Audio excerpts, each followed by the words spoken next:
Layering a variety of products and techniques with your polymer clay gives so much depth and interest. Hi there, Sandy Huntress here for CreateAlong. Today we're going to make these earrings using supplies from the Ancient Egypt CreateAlong box. So here is just a little bit of clay that I've mixed up. It is Cernit translucent, but you could use any translucent, with about a 1/2 inch ball of yellow and a 1/4 inch ball of brown to about 1 ounce of translucent. If you want to try other things, I would suggest that the very first thing you do is make some samples. I actually had finished my earrings. Here's one that I had completed, and I realized when I completed I had forgotten all about my plans to add some inclusions. But here are some samples that I made using inclusions, which will give these earrings even more interest to add to all the layers. So in this one, I mixed in a pinch of black pepper. You could see the difference. It is this exact clay, just with some black pepper mixed in to give it those speckles. So it really is helpful, especially if you're using translucent clay, to do some samples, because you just can't always guess how they're going to look. For this one, I mixed in some nutmeg. Actually, you probably maybe can't see on camera. I stamped them with letter stamps so I know. N for nutmeg, BP for black pepper. These two, I wasn't really thrilled with how they came out. These two were embossing powder. I decided what I really liked was the look of the nutmeg, but maybe just a little bit less. So this is probably 1/2 ounce that I have left here. Honestly, like that much. That's all I'm going to do, because you're going to see through it. You're going to see depth as you look at it, so you won't just see what's on the surface. So I'll mix all that in thoroughly. So here we are. I've mixed that nutmeg in thoroughly. You can see it's quite different unbaked as it is baked. This earring I actually did on the thickest setting of my pasta machine, which is a little over 2.5 millimeters thick. And when they were all done, I thought it was maybe a little thicker than it needed to be. So I did this one a little thinner, just a number 2 setting on my pasta machine, which is about 2.2 millimeters thick. And I think that's better. When you roll polymer clay through a pasta machine on the thicker settings, you often get these kind of chatter lines from the gears. So to make them nice and smooth, just grab yourself a bit of paper and burnish. Now you can burnish with your fingers, but I found a great way is to use an acrylic roller, because that way it gets nice and flat, because your fingers are not flat, they're round. So we'll just use the roller and get it nice and smooth. This will give you a much nicer finish for your final piece, just to have it perfectly smooth. So the first layer I'm going to add is some crackles to the background. And this is the Leaf Veins CreateAlong silk screen, but you can use any silk screen that gives you just kind of a background that you like. And I'm going to use Pan Pastels in Yellow Ochre. It's pretty close. If you see this baked piece, I don't know how well you can see it. It's very subtle, but that's what I wanted. It was just some subtle background layers.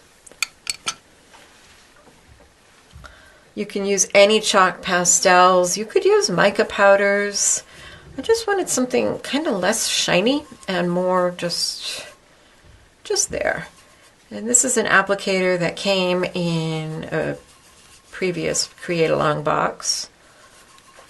And you can just add that with your silk screen. The wonderful thing about using silk screens with polymer clay, as opposed to like using it on paper, is that the silk screen sticks to the clay. So you don't have to worry so much about your medium seeping under the silk screen.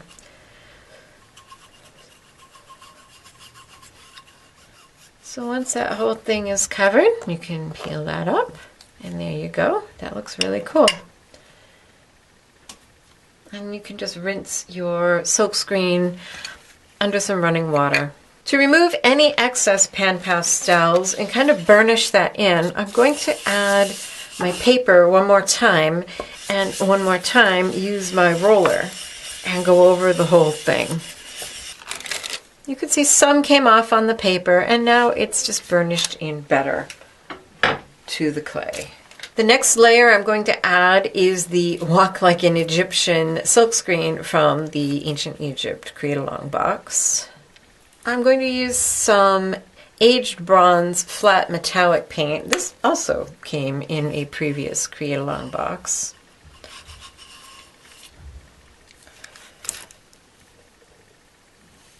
And when you're silk screening, it's best if you can do it in one swipe. So I added a good amount of paint there. But what I'm going to do is open this up. And then I've got just a card. This happens to be a CreateAlong card. Let's see if I can do it in one swipe. There we go. And then that excess, I can just put back in my bottle.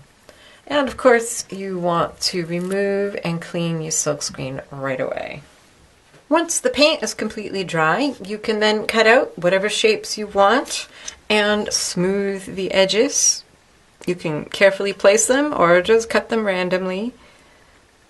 I'm kind of centering some of the designs. So I'm going to do earrings. So I'm going to do like this one. So I'm going to have a teardrop dangle with a circle at the top. I'm not trying to make them exactly the same. And I'll center, kind of center a motif, maybe. There we go. You could make a big slab of this if you want, or just enough to make a single project. Just peel away the excess clay. If you use metal cutters, they will usually have a seam, like this one, the seam is right there. And I found the best way to deal with that is to simply come in with your clay blade and kind of work it out. It really smooths it out nicely. You can leave them on the tile. Actually, I'm going to peel them up because with the silk screen, sometimes some of the paint gets dragged over down the edges and doesn't look so nice. So I like to take a minute and just kind of smooth those edges with my fingers. But do use a blade to pick them up. Yeah, see, like that? That's kind of messy. You can sand after baking. It looks like I may need to sand that bit after baking. And the same with the circle. I don't know where the seam was. Oh, right there. You can just come in and kind of gently tap it out. Smooth your edges. I prefer to do as much smoothing as I can before I bake them to save the bother of having to sand afterwards. One more thing you can do to add yet another layer of embellishment is before you bake these, you can add some hotfix cabochons. These ones are little pieces from CreateAlong. This is a rhinestone pickup tool. It's just kind of waxy and sticky. Very useful. So you can use that to pick them up and put those wherever you want. I'm just going to put one right here. And these are hotfix, so the heat of the oven will melt the glue that is already on the back of the pieces. So then it will be stuck permanently to your polymer clay after you've baked it. If you do forget to add them at this point, there will be one more chance to add these when we add the backing, but you won't be able to press them into the clay. I'm not pressing much though, just a little, so to make sure that there's good contact with the glue. Here are the pieces out of the oven. Now we'll add a backing, a texture, and a stringing channel all at the same time. I have here some of my leftover clay rolled out on a number 3 setting on my pasta machine, which is about 1.5 millimeters thick. And I'm going to go over it with the Stepping Up stencil. This came in the Ancient Egypt CreateAlong box. I'm just going to lay that on there, and I'm going to use it to make a subtle texture for the back. I'm just going to roll over it with my acrylic roller. And there you go, just a bit of texture. I'll use the same cutters I used to cut out my initial shapes to cut out the backing. for both of the pieces.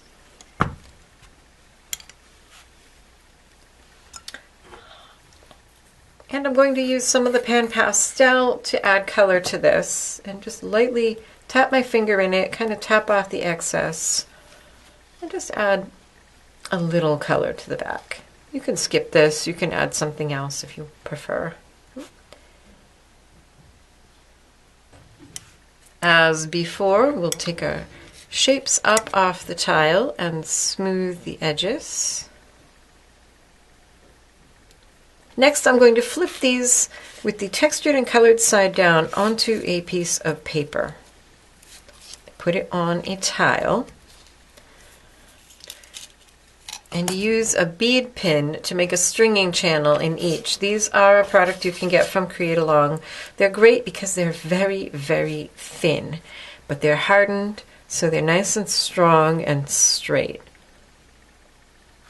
I'm going to lay that right where I want that stringing channel to be on both of these.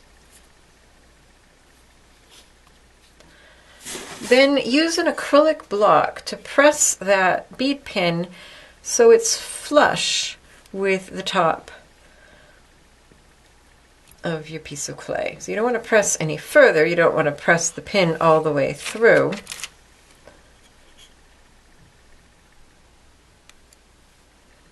You just want it to go as deep as the pin is thick. We're putting them on paper because we're going to bake them this way. That way they won't have shiny spots. Add a little liquid clay to what will be the inside.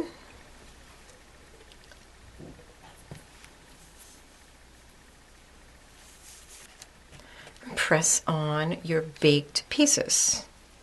Because you use the same cutters, they should be the same size. The backing might have gotten stretched just the tiniest bit from pressing on it, in which case just use your fingers and compress it back into shape and smooth it as best you can around the edges. The nicer you get it now, the less you'll have to do after baking.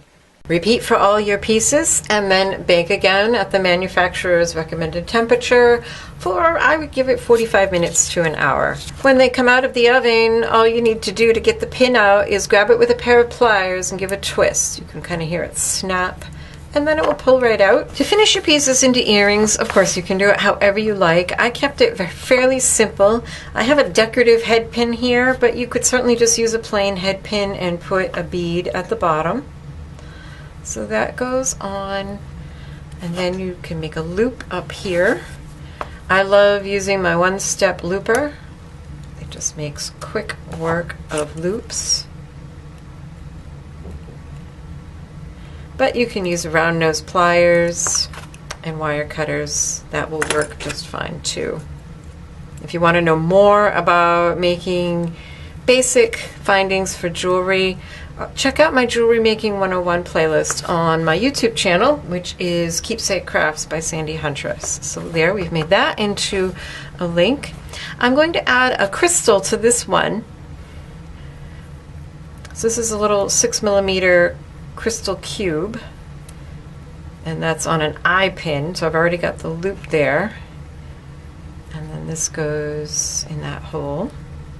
What I love about that method of adding the stringing channel is that you don't have a lump on the back, so it's a very smooth finish.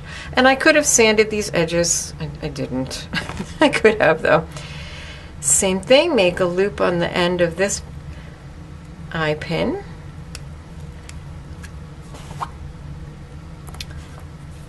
And then connect them together along with an earring finding to finish your jewelry. So once again, this is Sandy Huntress for CreateAlong, wishing you happy creating.